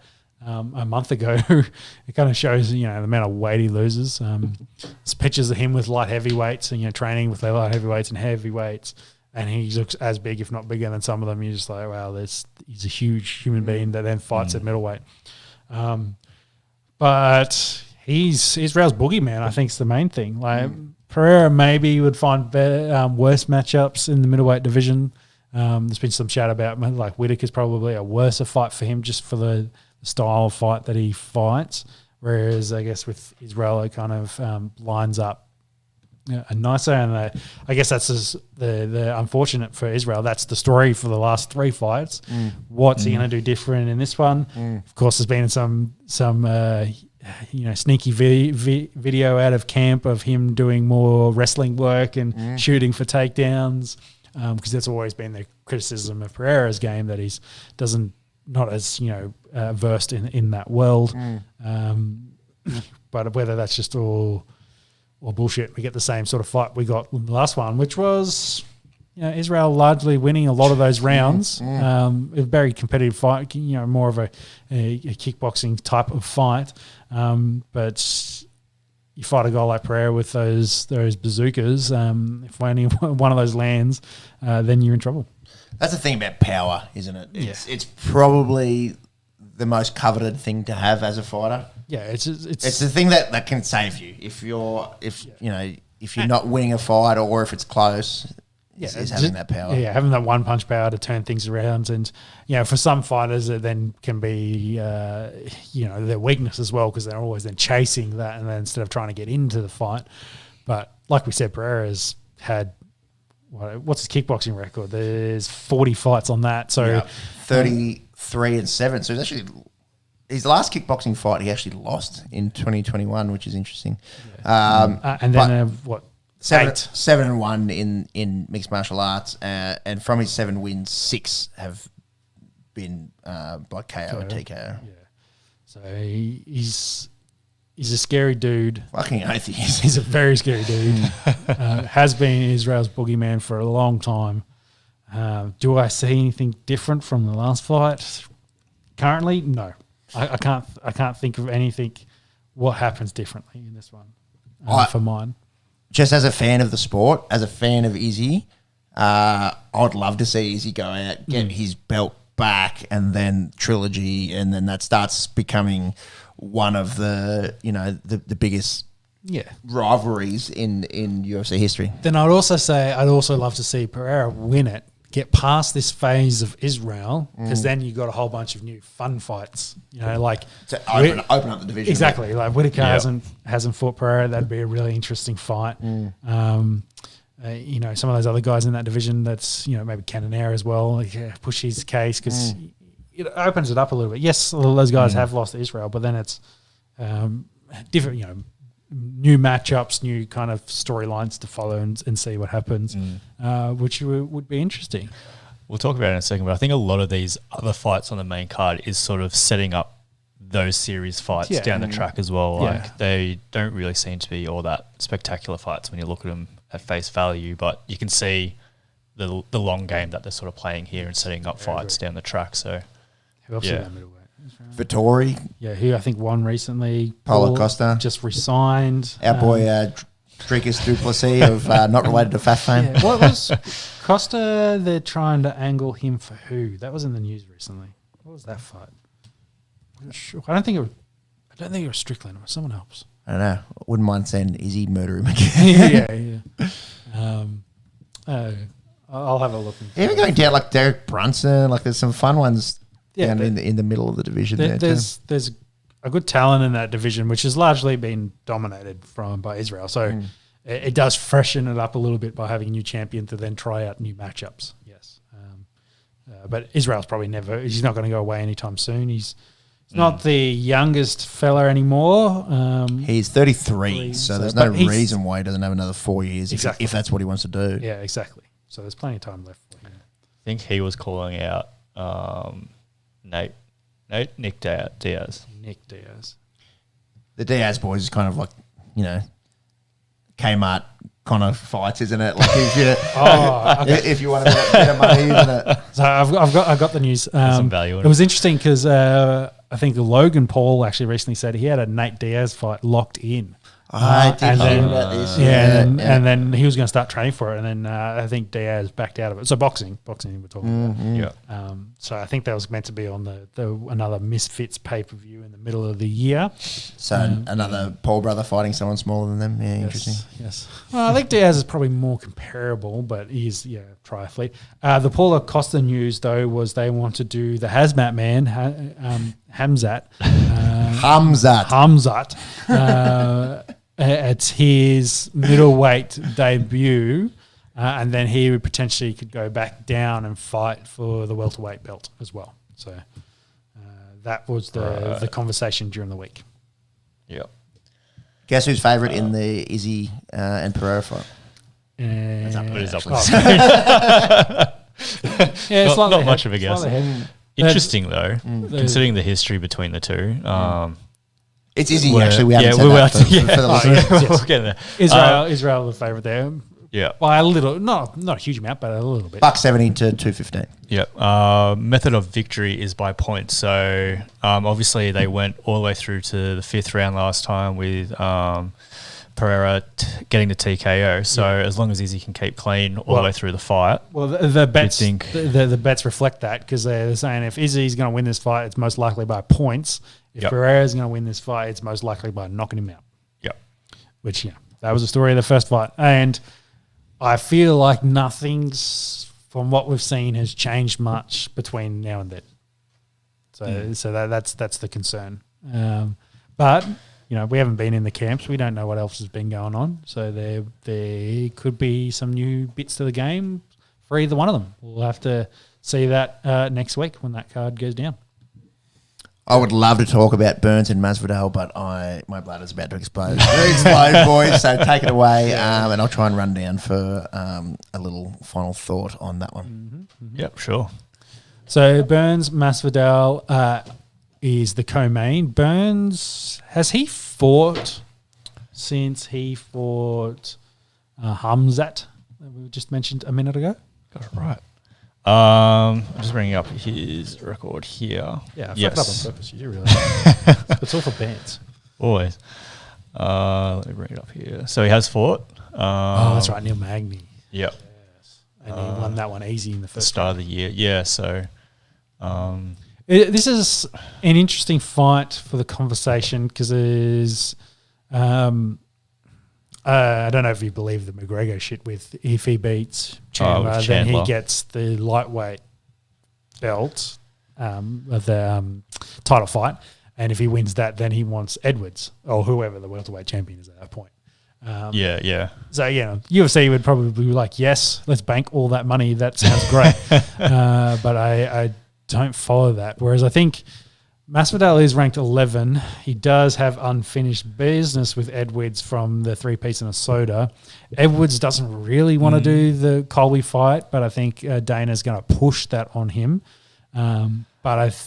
It has to be the fight to make. Yeah, well, from a rankings point of view, Masvidal needs a good big win over Burns to get back into that conversation to even be considered for a title fight. Is my opinion. Reckon he's even another fight after that away as well. Yeah, well, I think he'd go to 5, and then you'd probably want him to take on one of those guys that's sitting there.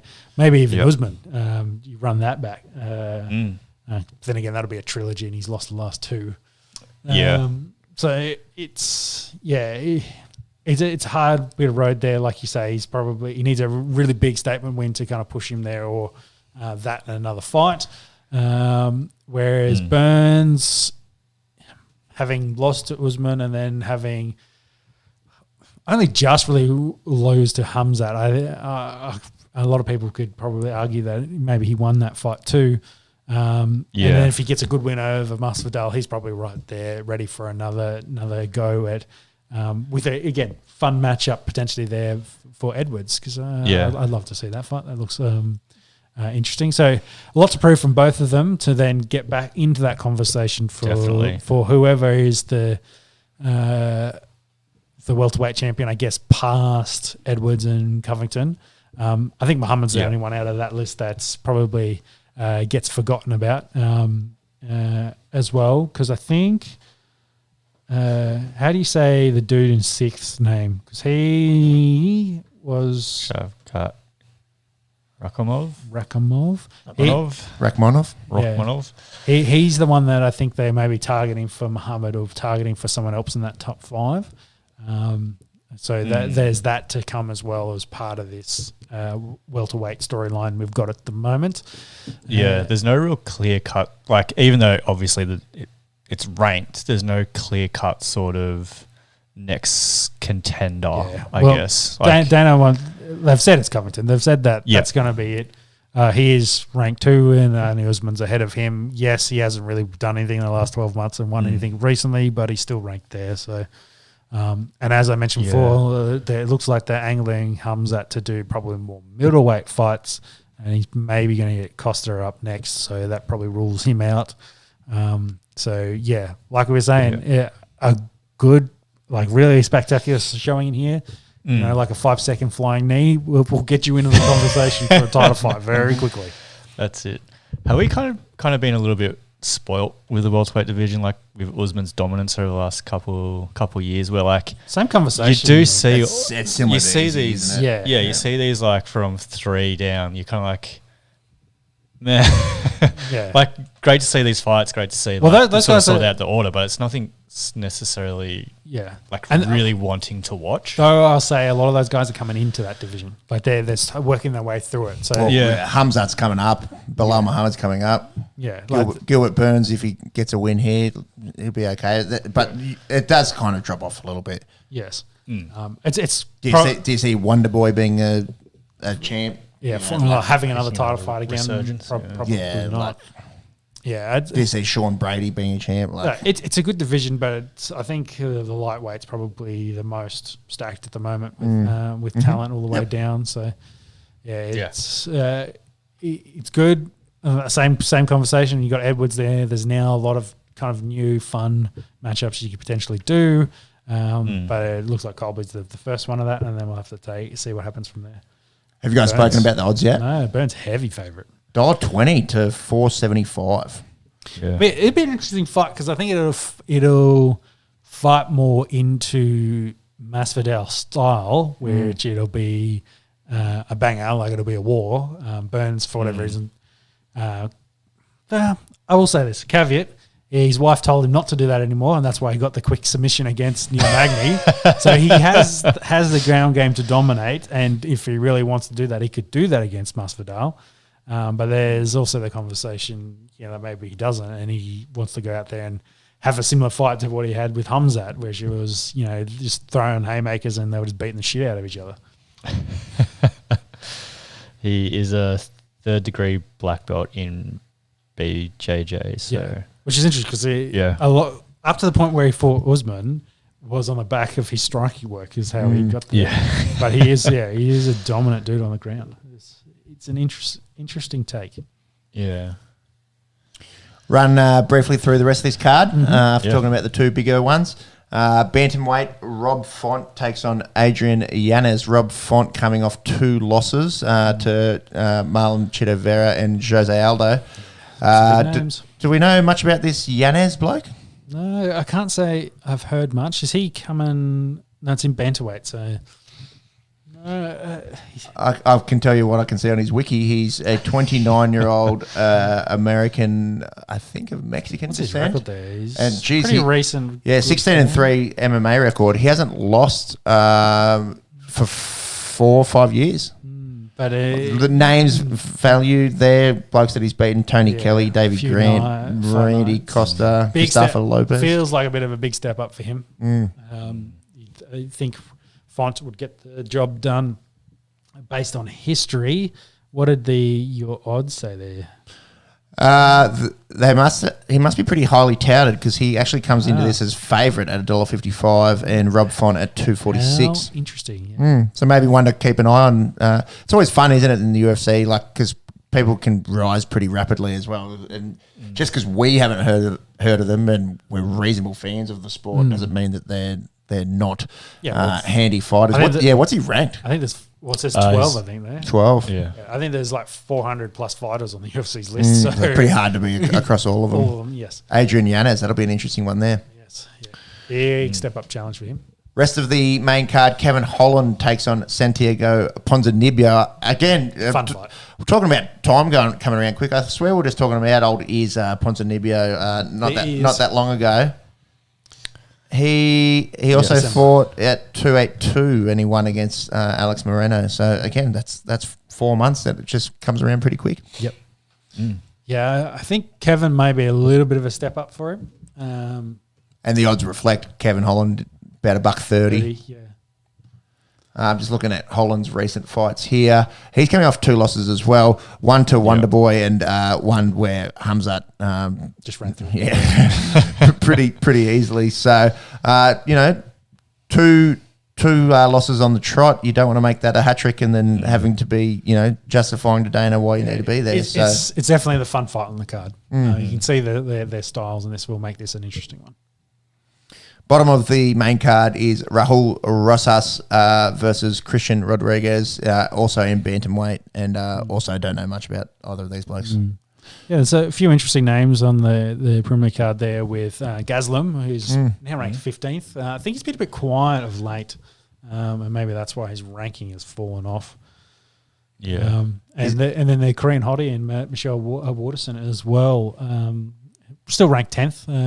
It'd be really good to see her make a push into the higher end of the strawweight, but she always seems to hit a brick wall. She wins a couple and then runs into someone that just towels her up, and then she goes back down again. She Korean, is she? I believe that was her nickname is the Korean hottie, the karate hottie. Isn't it Karate. I thought it was karate. What did I say? Korean karate? No. I don't know, it's like you got that Korean on your mind. I don't know. Yes, yeah. Wonder why that is. I think it's karate. Yes, the karate hottie. But she could be half Korean. No, she's not. But Thai. Thai. Yeah, there you go. Fuck that up. I definitely was thinking karate, and I said Korean. Fuck me. There's so many jokes that could be made there, but we might let them go through to the keeper. At least the wife will be happy I'm thinking about it. Yeah, that's right. Thinking of Koreans. Or half Koreans. Yep. Anything else to talk about there? Not really. Not really. Chris Barnett. There's a heavyweight fight. Chris Barnett's a bit of a name there, so yeah, not a lot left on that primary card. It's probably top heavy with the top two. For a card, and I think it's actually does it get a bit quiet after that for pay per views.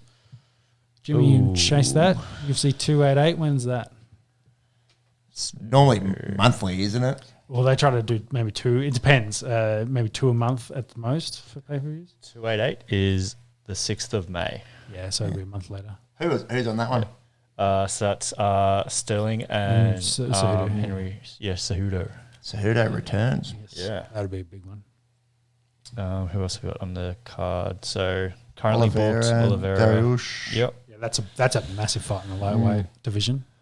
Jessica Andrade is coming back in. Middle of that card's a little bit lackluster, but top end is pretty crazy. Yep. Anyways, we've got 287 to watch and debrief about next pod. Yep. That's it. You still got that F1 sound thing? Yep. Sebastian Vettel. Might be one of our best sound bites. Boys! Yep. I watched a little bit of an F1 race. Yeah.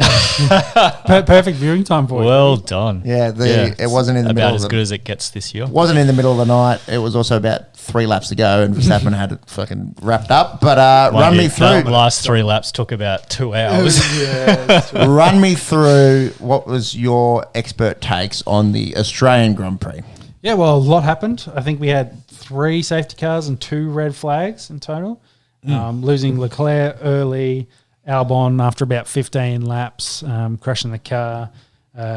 Then we had, probably a good stable period throughout the race. Verstappen just showing how quick he is. I think he had 10-second lead at one point over Hamilton. Russell had a car fire. His car basically engine failed.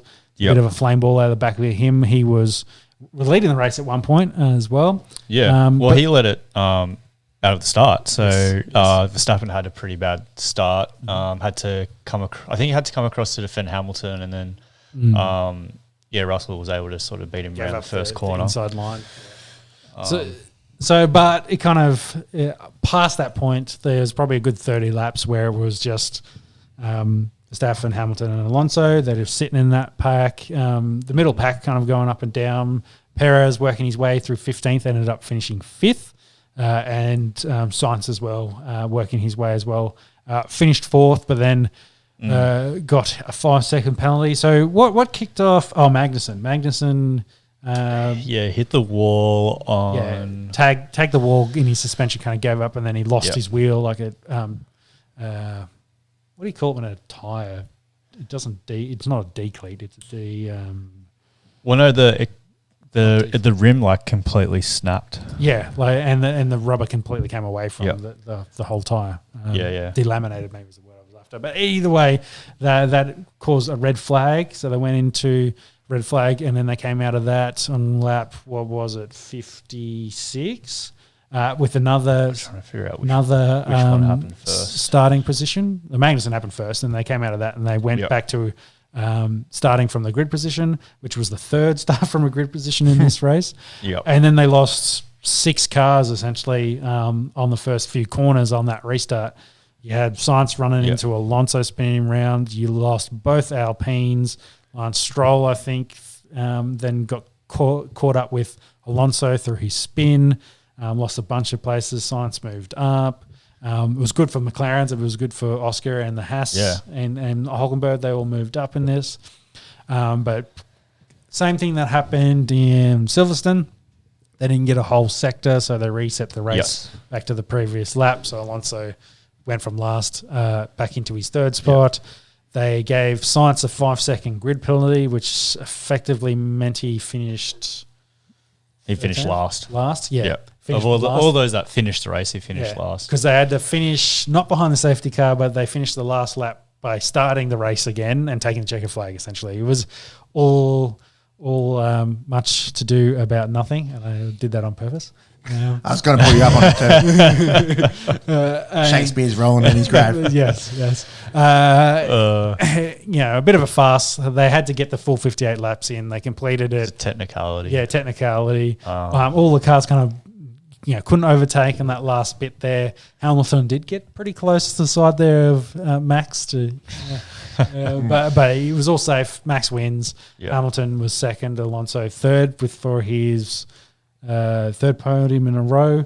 Tsunoda was 11th, and he had 3 11ths in a row and has the record now for the most consecutive 11th. Oh, no, he came 10th. Oh, that's right. He got 10th. banged. They were talking about it, but sorry. it didn't happen. So. It didn't happen because but I guess the big one for us was Oscar finishing his points. First point scoring for him and first first points in his career, and then also first points for him in Australia. Great place to do it. McLaren struggling for pace all over the place. They really struggled for race pace in this. I think he followed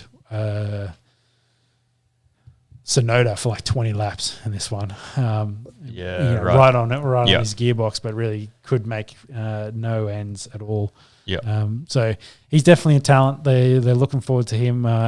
Just the orange tractor, as they're referring to it at the moment, is no good. So, but otherwise, it was a really good race. I watched some of the F2, the Formula 2 leading into it. A lot of crashes in that.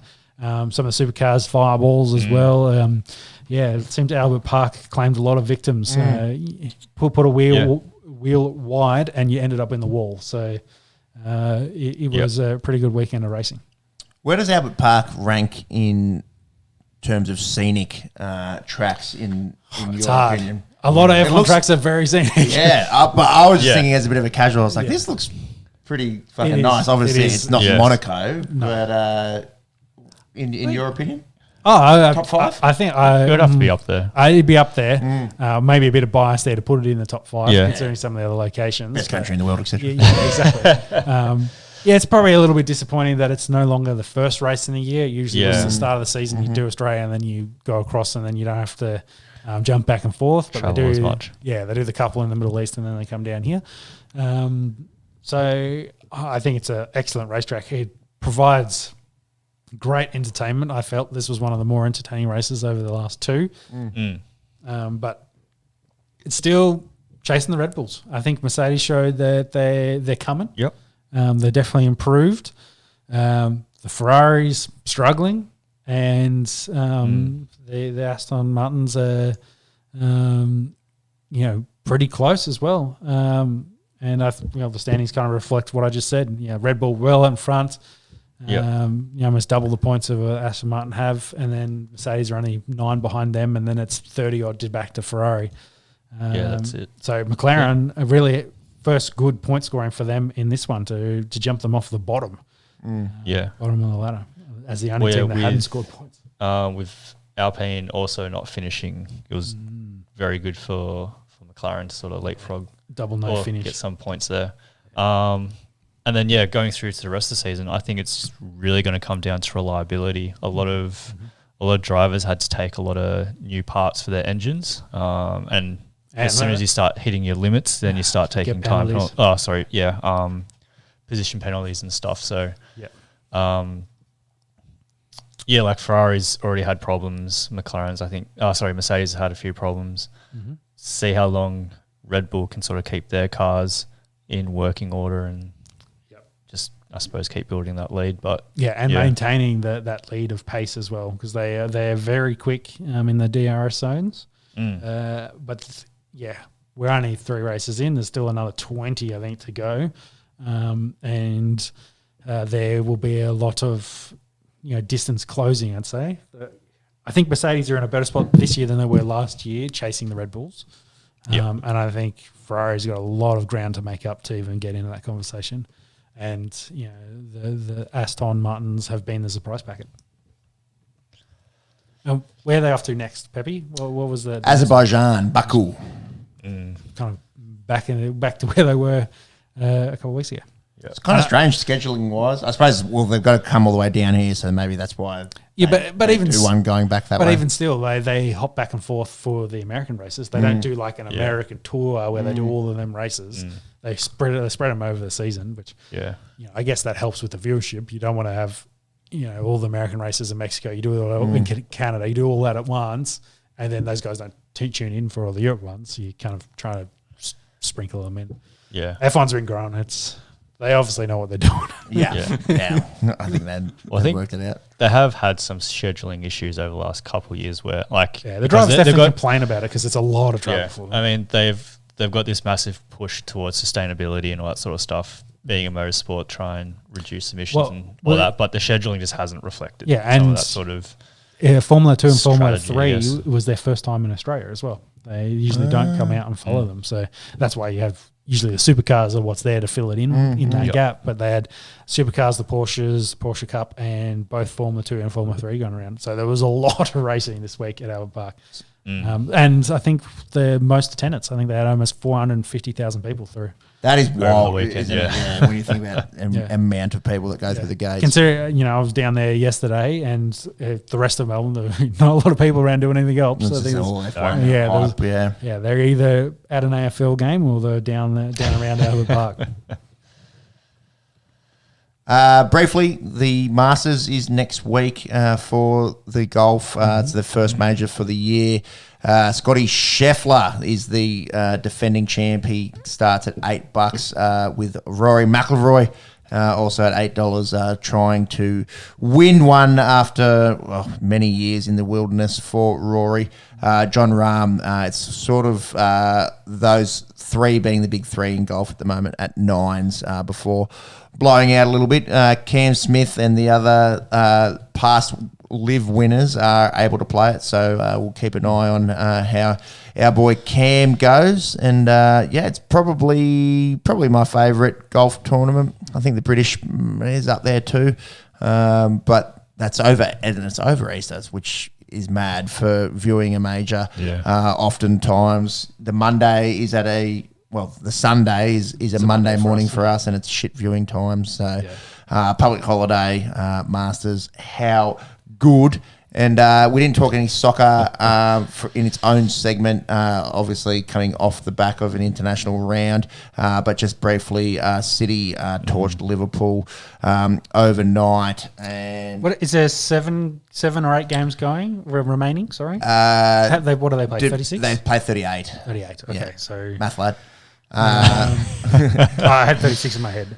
So 38. So it's 10 games to go, /9 for some teams. You probably Real Man United out. They're not going to get close. It's 2 horse race. Yeah, it's City or 2 horse race. City or Arsenal, and on the bottom side, relegation zone. There's a fuckload of teams that can get relegated. It's actually kind of more interesting than the top end of it. Probably to Wolves, even Crystal Palace, maybe. Yeah. But I think Chelsea's, you draw the line, they're safe. Jeez, it'd be nice if Chelsea got fucking win. I'll tell you that much. But that's position 11. But Crystal Palace potentially, but then the Wolves, Nottingham, Bournemouth, Leeds, Everton, Leicester City, West Ham, and Southampton all in a shout to potentially finish on the bottom of in the bottom 3. So, 2 horse race at the top, everyone in the middle.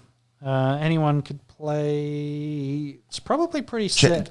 The Champions League's interesting. So top 3 is obviously safe, and then Tottenham's it's like Spurs, Newcastle, probably like you'd think Brighton are probably just a touch off. Yeah. I feel like the Brighton are probably too far away. So that Again, that'd be a fun world if Brighton or Brentford played Champions League. Yeah. Well, Liverpool miss out there at 8th.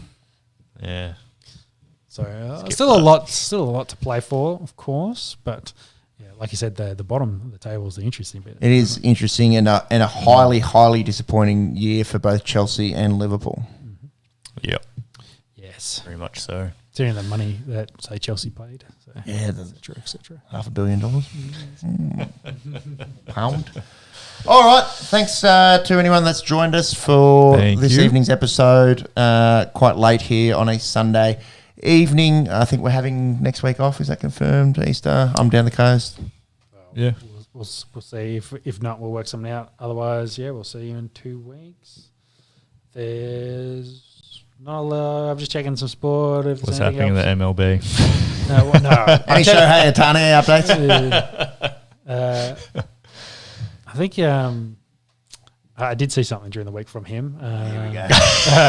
I don't think it was him. I think it was one of his outfielders. What soundbite would you have for the MLB for baseball?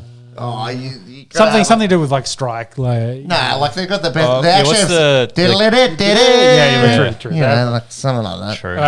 No, the outfielder took a no-look catch. Like the ball was coming over this side, so he just goes like this out the back with the glove over his shoulder, not looking at it, just picks it out of the air. And everyone's just like, "Oh wow, that was really good." So that's what I saw during the week from the baseball. Man catches ball. Man catches ball while I'm not looking at it. With glove on his hand, because can't catch without glove because his hand's hurt. Yeah, well, the wicket keepers say hello. So. Yeah, I guess. Nothing much. Shane Van Gisberg is good at supercars. We knew that already. Nothing else is jumping out of me. Give us more sport. No, there's nothing Judo, else. table tennis, netball. You know something that's not going to be a segment on this show? Sean scrolling through his Twitter and trying to talk about. Yeah, well, we're wrapping up. You boys are meant to be covering while I'm trying to find something interesting. But Any breaking news out there? Yeah, exactly. But you're just sitting there twiddling your thumbs. Why don't you give each other a Dutch rudder real quick? I'll find some more sports news. Jesus.